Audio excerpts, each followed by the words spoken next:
अस्सलाम वालेकुम, कैसे हैं आप सब। तो आज हम बात करने जा रहे हैं एक्सरसाइज 5A के क्वेश्चन नंबर 7 की। मेरे पास ये बुक 3 है जिसको हम D3 भी बोलते हैं और उसका ये चैप्टर नंबर 5 चल रहा है जिसका नाम है application of mathematics in practical situations.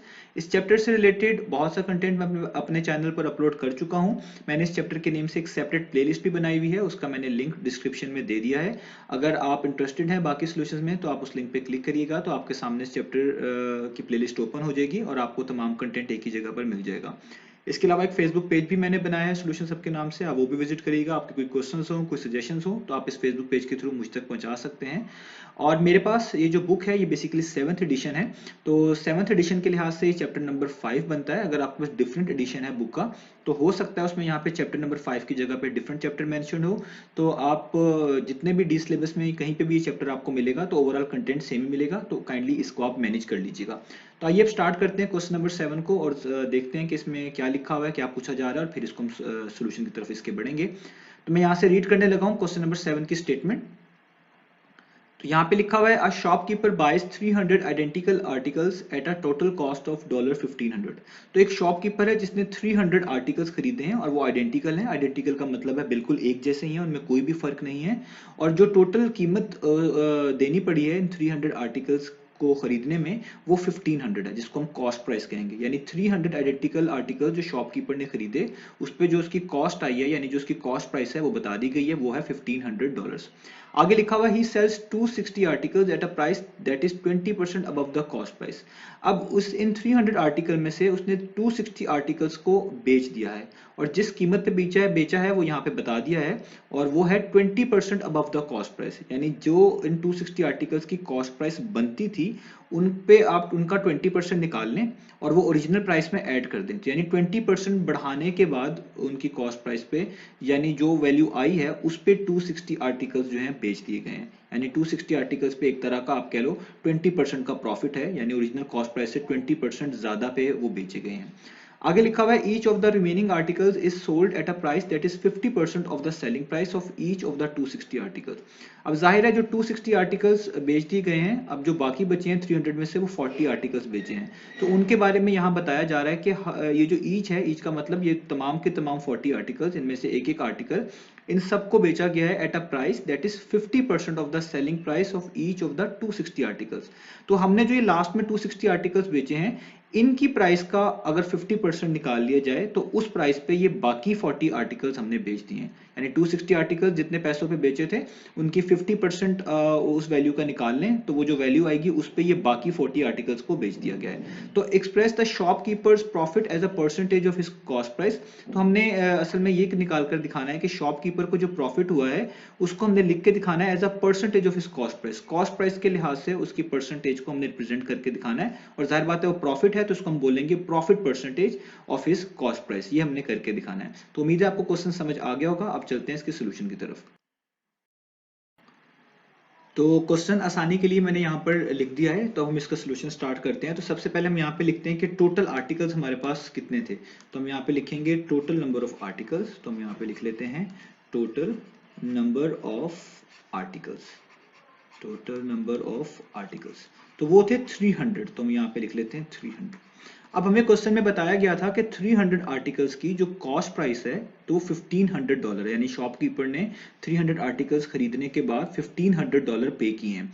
तो अब हमें यहाँ पे निकालना पड़ेगा कि एक आर्टिकल की कॉस्ट कितनी है, क्योंकि ये सारे के सारे आइडेंटिकल आर्टिकल्स हैं। आइडेंटिकल का मतलब है जो एक जैसे हैं, तो इसका मतलब है इनकी कॉस्ट के अंदर भी कोई फर्क नहीं आ रहा होगा। तो इस वजह से हमें ये निकालना बहुत आसान हो जाएगा। तो अगर 300 आर्टिकल्स की कॉस्ट $1500 है तो एक आर्टिकल की कॉस्ट निकालने के लिए टोटल कॉस्ट को टोटल नंबर ऑफ आर्टिकल से डिवाइड कर देंगे तो वो हमारे पास आ जाएगा कॉस्ट ऑफ वन आर्टिकल।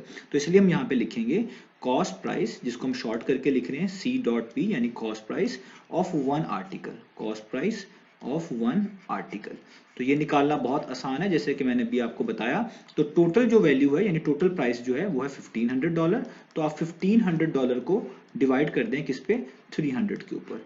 तो इससे क्या होगा, ये 0 0 से कैंसिल हो जाएंगे, 3 1 टाइम्स और 3 5 टाइम्स। सिंपल कैंसिलेशन है, नीचे वाला 1 लिखने की जरूरत नहीं है। तो आपके पास आंसर आएगा $5।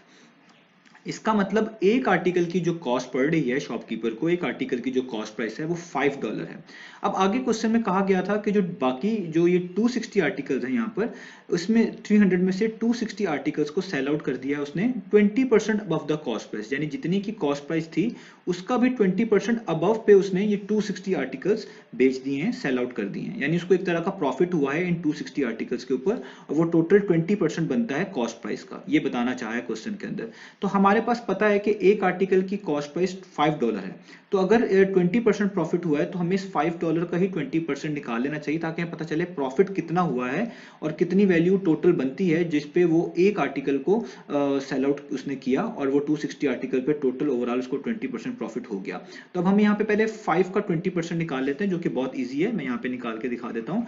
आप 20% निकाल लें किसका, ऑफ 5, तो वो कितना होगा, वो होगा 20। आपको पता है जब भी इस तरह की परसेंटेज निकालनी होती है दोनों नंबर्स को मल्टीप्लाई करते हैं और 100 पे डिवाइड कर देते हैं। तो 20 को हम किस से मल्टीप्लाई करेंगे, 5 से, और किस पे डिवाइड कर देंगे, 100 के ऊपर डिवाइड कर देंगे। तो 5 1 टाइम्स 5 20 टाइम्स 100 होता है, तो ये 20 भी इस 20 से कैंसिल आउट हो गया। तो जब सब कैंसिल आउट हो गया तो सिर्फ यहाँ पे बचा 1, यानी जो प्रॉफिट हुआ है इस 260 आर्टिकल्स के ऊपर वो $1 का हुआ। ये बेसिकली पैसे हैं, यानी मनी है, $1, यानी जो 260 आर्टिकल्स बेचे गए हैं उनमें से हर आर्टिकल के ऊपर वो $5 का नहीं बिका, बल्कि 20% प्रॉफिट पे बिका है। तो इसका मतलब है टोटल जो प्राइस बनेगी वो इन दोनों को ऐड करने के बाद बनेगी। तो इसलिए मैं यहाँ पे लिखूंगा कि जो सेलिंग प्राइस है of one article, selling price of one article after 20% profit, यानी इसको 20% एक तरह का प्रॉफिट ही हुआ है, इसलिए मैं इसको लिख रहा हूं आफ्टर 20% प्रॉफिट। तो वो कितना बनता है, वो बनता है जो ओरिजिनल वैल्यू थी यानी $5, और उसमें उसका प्रॉफिट ऐड कर दो यानी $1 जो अभी निकाला गया 20% बनता है। तो ओरिजिनल प्रॉफिट जिसपे उसने मिलाकर कॉस्ट प्राइस को मिलाकर जिसपे उसने ये 260 आर्टिकल्स बेचे हैं तो वो बनते हैं $6, यानी selling price of one article आपको पता चल गई वो $6 है। तो उसने कितने आर्टिकल बेचे हैं वो क्वेश्चन के अंदर ही बताया गया, उसने 260 आर्टिकल्स बेचे हैं 20% प्रॉफिट पे। तो हम यहाँ पे अब इजीली बता सकते हैं कि जो सेलिंग प्राइस है यानी S.P का मतलब है सेलिंग प्राइस ऑफ 260 आर्टिकल्स, वो कितनी हमारे पास आ जाएंगे। तो वो वैल्यू हम आराम से निकाल लेंगे। उसका तरीका होगा कि एक प्राइस की सेलिंग प्राइस जो है एक आर्टिकल की सेलिंग प्राइस $6 है, तो 260 की कितनी होगी, आप जस्ट 6 को मल्टीप्लाई कर दें 260 से। तो आप जब 6 को मल्टीप्लाई करेंगे 260 से तो आपके पास आंसर आएगा 1560, यानी $1560। ठीक है, इस तरीके से आप कह लें। तो ये हमारे पास आ गई सेलिंग प्राइस ऑफ 260 आर्टिकल्स। अब आगे चलते हैं, तो क्वेश्चन में लिखा हुआ था each of the remaining article is sold at a price that is 50% of the selling price of each of the 260 articles। वो कह रहे हैं जो बाकी के आर्टिकल बचे हैं, जाहिर बात है 300 टोटल थे, 260 तो उसने सेल आउट कर दिए, तो जो बाकी बचे वो 40 ही बचे। ठीक है, तो जो 40 आर्टिकल्स हैं वो उसने किस कीमत पे बेचे हैं, वो बता रहे हैं वो इस कीमत पे बेचे हैं कि अगर आप पिछले वाले 260 आर्टिकल्स की सेलिंग प्राइस निकाल लें, यानी ये वाली चीज एक आर्टिकल की सेलिंग प्राइस निकाल लें और इसका 50% कर दें, तो जो वैल्यू आती है उस पे उसने बाकी के 40 आर्टिकल्स बेच दिए। यहाँ पे ईच का वर्ड यूज हुआ है। ईच का वर्ड का मतलब है आपने जो आर्टिकल की प्राइस निकाली है पीछे, ईच आर्टिकल की सेलिंग प्राइस की, वो आपने यूज करनी है। तो मैंने यहाँ पे निकाली थी selling price of one article, ठीक है, 20% प्रॉफिट के बाद, जो कि यहाँ पे लिखी हुई है $6। आपने इसका 50% लेना है और 50% लेने के बाद आपको पता चल जाएगा कि जो बाकी के 40 आर्टिकल्स हैं वो कितने पैसों में सेल आउट किए गए हैं। तो वैसे तो बहुत क्लियर है कि 6 का 50% इसका हाफ होगा यानी 3, लेकिन आपको मैं फिर भी यहाँ पे बता देता हूँ अगर आपको कोई कंफ्यूजन हो। तो आप यहाँ पे लिखेंगे 50% ऑफ $6। तो वो बहुत आसान है, आपको निकालना आना भी चाहिए कि 50 को आप मल्टीप्लाई करेंगे 6 से और जो आंसर आएगा उसको आप डिवाइड कर देंगे 100 पे। तो 50 1 टाइम्स 50 होता है, 50 2 टाइम्स 100, 2 1 टाइम्स 2 होता है और 2 3 टाइम्स होता है 6। तो ये बेसिकली आता है $3, ठीक है, जो कि मैंने आपको बता दिया है। इसका मतलब जो बाकी आर्टिकल्स हैं वो $3 ईच पर सेल आउट किए गए हैं। तो बाकी आर्टिकल्स कितने हैं, वो हैं 40। तो हम निकाल लेते हैं उनकी सेलिंग प्राइस भी। तो हम यहाँ पे लिखेंगे सेलिंग प्राइस ऑफ रिमेनिंग यानी 40 आर्टिकल्स। तो वो कितनी बनेगी, क्योंकि एक आर्टिकल सेल आउट किया गया है $3 का, तो 40 आर्टिकल्स कितने के सेल आउट किए गए होंगे, तो हम लिखेंगे $3 मल्टीप्लाई बाय 40। तो हम 40 को 3 से मल्टीप्लाई कर देंगे तो ये आ जाएगा $120। इसका मतलब जो बाकी के 40 आर्टिकल्स थे वो $120 पर सेल आउट किए गए। अब हम बता सकते हैं कि टोटल 300 आर्टिकल्स थे कि ये मिलाकर टोटल 300 आर्टिकल्स कितने के सेल आउट किए गए। तो अब हम यहाँ पे लिखेंगे finally selling price of 300 articles, selling price of 300 articles, क्योंकि टोटल आर्टिकल्स तो 300 थे, तो उसमें से जो 260 आर्टिकल्स हैं उनकी सेलिंग प्राइस यानी 1560 यहाँ पे वो लिख लेंगे, और इसमें ऐड कर लेंगे जो बाकी के 40 उसने बेचे, यानी वो बेचे हैं $120 के, उसमें ऐड कर देंगे $120। ठीक है, मैं इसको जरा इरेज करके प्रॉपरली लिख देता हूँ, प्लस $120।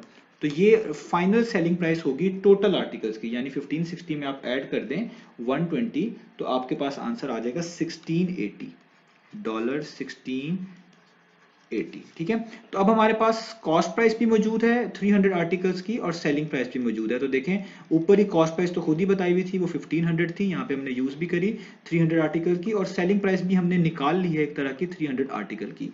अब मैं इनमें प्रॉफिट निकालूंगा, क्योंकि प्रॉफिट इसलिए निकालूंगा, जब भी प्रॉफिट परसेंटेज निकालनी होती है तो प्रॉफिट की जरूरत होती है, तो हम प्रॉफिट की वैल्यू पहले निकाल लेंगे।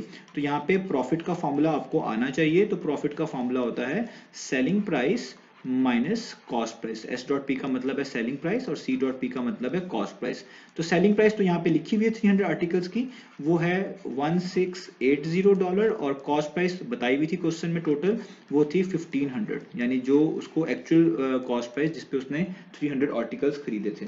तो 1680 में से अब आप यहाँ पे 1500 को माइनस कर दें, तो आपके पास जस्ट आएगा 180, यानी आपके पास आंसर आएगा $180। तो ये आ गया प्रॉफिट।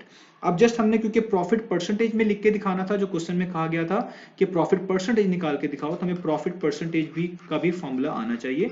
तो profit percentage in terms of cost price निकालना है, तो इसलिए हमारे पास फॉर्मूला होगा प्रॉफिट परसेंटेज का, ऊपर हम लिखेंगे प्रॉफिट, ठीक है, और इसको डिवाइड करेंगे हम कॉस्ट प्राइस से, क्योंकि profit in terms of cost price कहा गया, तो नीचे कॉस्ट प्राइस लिखेंगे और यहाँ पे हम लिखेंगे 100%। ठीक है, तो अब हम इसको सॉल्व कर लेंगे।